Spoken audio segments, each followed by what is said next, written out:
अचानक ट्रक एक झटका खाकर रुक गया था।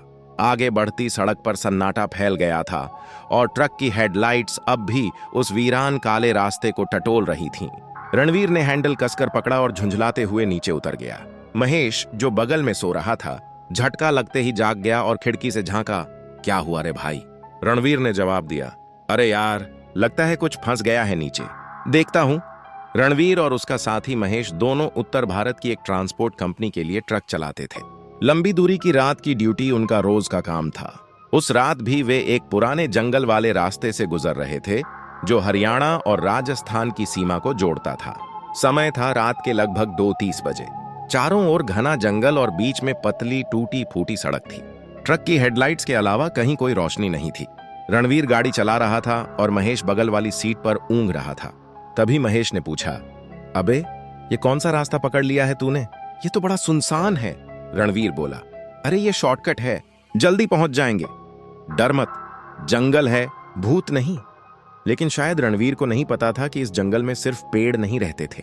अचानक ट्रक से एक अजीब सी घड़घड़ाहट की आवाज हुई और इंजन बंद हो गया। ट्रक वहीं रास्ते के बीचों बीच रुक गया। रणवीर परेशान होकर बोला, लो कर लो बात, अभी सर्विस करवाई थी, ये क्या हो गया? रणवीर नीचे उतरा और बोनट खोलने लगा। महेश भी साथ उतरा, लेकिन उसका ध्यान अचानक दाहिनी ओर खींचा। सड़क के किनारे झाड़ियों के बीच सफेद कपड़ों में लिपटी कोई औरत झुकी हुई बैठी थी। उसके बाल खुले थे और चेहरा ढका हुआ था। उसे देखकर महेश घबरा गया और बोला, भाई भाई, ऊपर आजा जल्दी। रणवीर ने पूछा, क्या हुआ अब? महेश ने कांपते हुए कहा, रणवीर भाई, वहां कोई बैठा है, औरत है, शायद सफेद कपड़ों में, मगर हिल भी नहीं रही है, देखना। रणवीर ने देखा तो पहले हंसा, लेकिन जब उसने ध्यान से देखा तो वह आकृति बिल्कुल भी हिल नहीं रही थी। रणवीर बुदबुदाया, अरे साया लग रहा है, मगर जो भी है उतरना जरूरी है, ट्रक स्टार्ट नहीं होगा तो अटक जाएंगे। महेश डर के मारे सीढ़ियां चढ़कर कैबिन में घुस गया और दरवाजा बंद कर लिया। रणवीर अब ट्रक के नीचे झुककर खराबी ढूंढने लगा।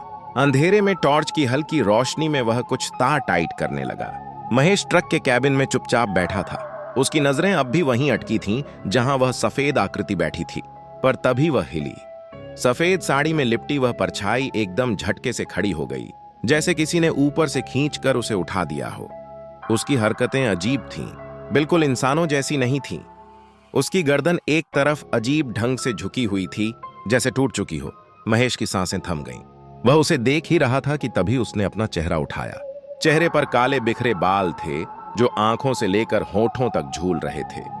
चेहरा नहीं दिखा, सिर्फ साया था और वह सीधा ट्रक की ओर धीरे धीरे बढ़ने लगी। कोई आवाज नहीं थी, पर उसके चलने से पेड़ के नीचे गिरी सूखी पत्तियां चरमराने लगीं। हर कदम के साथ पत्तों की आवाज और भी करीब आती जा रही थी। महेश अंदर ही अंदर सिहर उठा। भाई, ये क्या देख रहा हूं मैं? वह जैसे आंखें झपकाना ही भूल गया। पर अचानक उस औरत ने महेश की ओर सीधा देखा, ऐसे जैसे वह समझ गई हो कि वह उसे घूर रहा है। और तभी उसकी चाल तेज हो गई।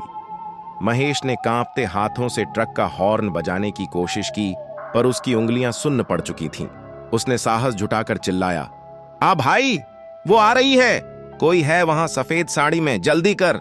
रणवीर, जो ट्रक के नीचे था, उसके कानों में महेश की घबराई हुई आवाज गूंजी। उसने झट से पेचकस नीचे रखा और थोड़ा मुड़कर देखा। उसकी तिरछी नजर से ट्रक के ठीक सामने 2 सफेद पांव दिखाई दिए, लेकिन वे जमीन पर नहीं थे, कुछ इंच ऊपर हवा में तैर रहे थे। वह आकृति झुककर ट्रक की ओर बढ़ रही थी। रणवीर का चेहरा पसीने में भीग चुका था, लेकिन ट्रक को स्टार्ट करना अब बेहद जरूरी था। रणवीर अब तक का सबसे डरावना अनुभव झेल रहा था। सफेद साड़ी वाली वह परछाई अब सिर्फ 10 कदम दूर थी। वह हवा में तैरते हुए आगे बढ़ रही थी और जंगल में सूखे पत्तों की सरसराहट हो रही थी। रणवीर ने कांपते हाथों से इंजन का आखिरी बोल्ट कस दिया और फौरन ट्रक के नीचे से बाहर निकला। महेश, चाबी घुमा, इंजन चालू कर। महेश ट्रक के कैबिन में कांप रहा था, लेकिन उसने जैसे तैसे कांपती उंगलियों से चाबी घुमाई। इंजन ने एक झटका खाया और फिर धुआं उड़ाते हुए जोर की आवाज के साथ ट्रक स्टार्ट हो गया। रणवीर की सांसें जैसे वापस आईं। वह सीधा ट्रक की ओर दौड़ा। उसके ठीक सामने वह औरत अब साफ दिखाई दे रही थी। सफेद साड़ी, बिखरे हुए बाल, झुलसा हुआ चेहरा और खाली आंखें, ऐसी आंखें जो इंसान के अंदर झांक जाएं। रणवीर ने भागते हुए ट्रक की सीढ़ी पकड़ी और जोर से खुद को ऊपर खींच लिया। महेश ने एक झटके में गियर डाला और एक्सीलरेटर पूरी ताकत से दबा दिया। ट्रक जोरदार आवाज के साथ आगे बढ़ गया। जब दोनों को लगा कि अब बच गए, रणवीर ने ट्रक के शीशे से एक नजर पीछे डाली। वह देखता है कि वह औरत अब सड़क के बीच खड़ी है और उन्हीं को देख रही है। देखते ही देखते उसकी गर्दन पीछे मुड़ गई, जैसे वह सामने से किसी को आते देख रही हो। रणवीर ने हांफते हुए कहा, भाई, ये क्या था? लेकिन जैसे ही रणवीर ने पलटकर महेश की तरफ देखा और 2 सेकंड बीते, वह औरत शीशे से गायब हो चुकी थी। दोनों ने एक दूसरे को देखा। सांसें अभी भी तेज थीं, पर दिल को तसल्ली थी कि पीछा छूट गया। लेकिन नहीं, ट्रक तेजी से जंगल की सड़क पर दौड़ने लगा। दोनों की सांसें तेज थीं और चेहरे पर पसीना था। तभी दोनों ने जैसे ही आगे देखा, सामने सड़क पर वही आकृति फिर से खड़ी थी, उसी सफेद साड़ी में, बिखरे बालों के साथ, ठीक उनके रास्ते के बीचों बीच। महेश ने डर कर कहा, भाई, कहीं ये छलावा तो नहीं है? महेश ने जैसे तैसे गियर बदला और ट्रक आगे बढ़ा।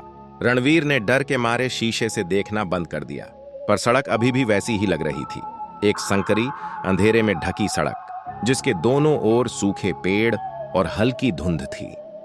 हर कुछ समय में वही सारे नजारे वापस आ रहे थे। वही मोड़, वही पेड़ और उसी मोड़ पर खड़ी वह औरत। महेश ने घबराकर पूछा, भाई, हम यह रास्ता पार कर चुके थे ना?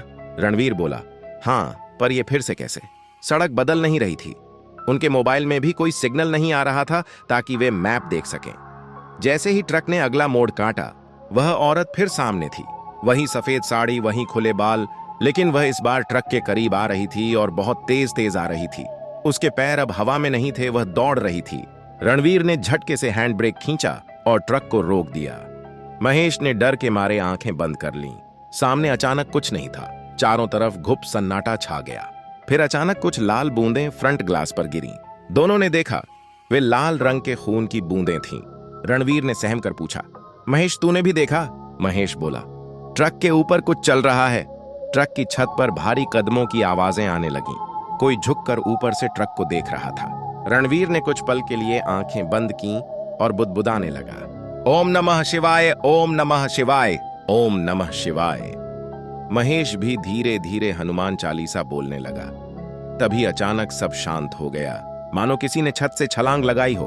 ठप! महेश ने फिर ट्रक चालू किया। ट्रक अब धीरे धीरे आगे बढ़ रहा था। आगे पीछे कुछ दिखाई नहीं दे रहा था, बस वही टूटी सड़कें, वही मुड़े हुए पेड़ और पीछे अंधेरे में कहीं गायब होती वह सफेद साड़ी वाली परछाई। रणवीर और महेश दोनों का चेहरा पीला पड़ चुका था। आंखें नींद से नहीं बल्कि डर से लाल थीं। महेश ने कहा, भाई, ये जगह हमें छोड़ ही नहीं रही है। ये तो पक्का छलावा है। हमें कोई उपाय निकालना पड़ेगा यार, नहीं तो यह रास्ता हमें खा जाएगा। महेश ने गियर बदला। तभी रणवीर को एक पुरानी बात याद आई। उसके ताऊ जी भी ट्रक चलाते थे और उन्होंने एक बार बताया था कि अगर कभी रास्ता भटका दे कोई छाया, तो ट्रक से नीचे मत उतरना। जहां जगह मिले गाड़ी रोकना और उसमें नीम की सूखी टहनी और सरसों के दाने रखकर जैसे को तैसा कह देना। वह बात उसे अब याद आई थी। उसी पल उसे ट्रक की हेडलाइट में एक मोड़ पर पुरानी वीरान झोपड़ी जैसी दिखी। रणवीर चिल्लाया, रोक, वहीं चल, शायद वहीं से कुछ मिल जाए। महेश डरते डरते ट्रक मोड़ता है और ट्रक उस वीरान झोपड़ी के पास लाकर रोकता है। चारों ओर अजीब सा सन्नाटा था, जैसे जंगल भी अपनी सांस रोके खड़ा हो। रणवीर ने जेब से नींबू और हल्दी की एक छोटी थैली निकाली। ट्रक ड्राइवरों के बीच यह आम बात है, वे अक्सर बुरे समय के लिए इसे पास रखते हैं। महेश वहीं ट्रक के अंदर माला पकड़कर हनुमान चालीसा पढ़ने लगा। रणवीर झोपड़ी के आसपास गया और उसे एक नीम का सूखा पेड़ दिखा। उसने नीम की टहनी तोड़ी और ट्रक के बगल में एक छोटी लोहे की थैली में सरसों के दाने रखकर जलाया। वह टहनी बीच में रखकर जोर से बोला, जिसे जो चाहिए वो ले ले, पर रास्ता छोड़ दे। अब तू भी चला जा और हमें भी जाने दे। उसके शब्द जंगल में गूंज उठे और उसी पल हवा थम गई। महेश ने फिर से ट्रक शुरू किया। हेडलाइट तेज जलने लगी, मानो बिजली वापस लौट आई हो। पर तभी ट्रक के पीछे से कड़कड़ की आवाज आई, जैसे कोई नाखूनों से मेटल को खुरच रहा हो। रणवीर दौड़ते हुए ट्रक में चढ़ा और दरवाजा बंद किया। उसने पीछे देखा, वही औरत थी, चेहरा झुलसा हुआ, आंखें अब पूरी काली और बालों से खून टपक रहा था। वह अब ट्रक के पीछे खड़ी उन्हें घूर रही थी। महेश चिल्लाया, भाई बचा ले, बचा ले। रणवीर ने तुरंत महेश को हटाया और खुद ड्राइविंग सीट पर बैठ गया। इंजन फड़फड़ाया। एक बार स्टार्ट नहीं हुआ, 2 बार भी नहीं हुआ, तीसरी बार जैसे किसी अदृश्य ताकत ने धक्का दिया हो, ट्रक स्टार्ट हो गया। वो दोनों एक साथ चिल्लाए, जय बजरंग बली की। रणवीर ने क्लच छोड़ा और ट्रक पूरी ताकत से उस झोपड़ी वाले मोड़ से बाहर निकाल लिया। पीछे देखा तो वह औरत अब उसी जगह खड़ी थी, पर एक जलती हुई आग की अदृश्य रेखा उसे ट्रक के पास आने से रोक रही थी। रणवीर ने थके और हांफते गले से कहा, छलावा वहीं बंध गया है, कुछ तो सही किया है हमने। अगली सुबह जब दोनों आगे एक ढाबे पर पहुंचे और वहां चाय पीते हुए होश में आए, तो उन्होंने ढाबे वाले एक बुजुर्ग से पूछा, भाई उस जंगल के रास्ते पर कोई औरत दिखती है क्या?